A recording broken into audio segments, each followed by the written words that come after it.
Now, it's a country with one of the lowest birth rates in the world, and now the government of Singapore is introducing a number of novel measures to try and encourage people to have children. Our reporter Katie Silva explains what's on offer and why it matters. Young Singaporeans enjoying a night out. All the table tags, guys, when you all rotate, do me a favour. Speed dating is all the rage, but here it's being subsidised by the government as a way to get young people to meet. The government really wants to get guys and girls to get together, to form families. Coming here, I hope to expand my social network and coming to make friends, and hopefully I can meet someone that's suitable. These dating nights are just one of a number of solutions, including tax breaks, baby bonuses and preferential housing that the government is using to combat the country's low birth rate.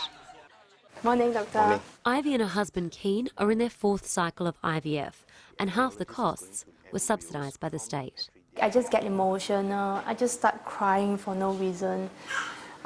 It's also financially difficult. If we don't have a subsidy, we won't even think of going to the IVF. Despite years of intervention, there's little progress in getting the country's birth rate up. It's partly down to women marrying later, but the increasing cost of living here and cultural expectations that women will take care of ageing parents are also putting them off. It's these sacrifices that mean women like Bun Siu, who received government-subsidised IVF, are still unlikely to have more than one child.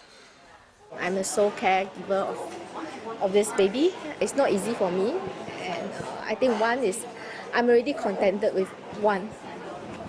In just 18 years, Singapore will shrink from having 6 workers for each elderly person down to just 2. And the consequences of this for the country's future are dire.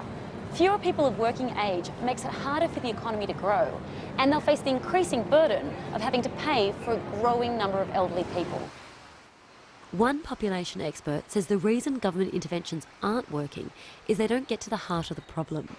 In Singapore, you have about 17 to 18% of young people never married. So that's one of highest probably in the world in terms of singleness rate. So you really need to think about why people are not getting married.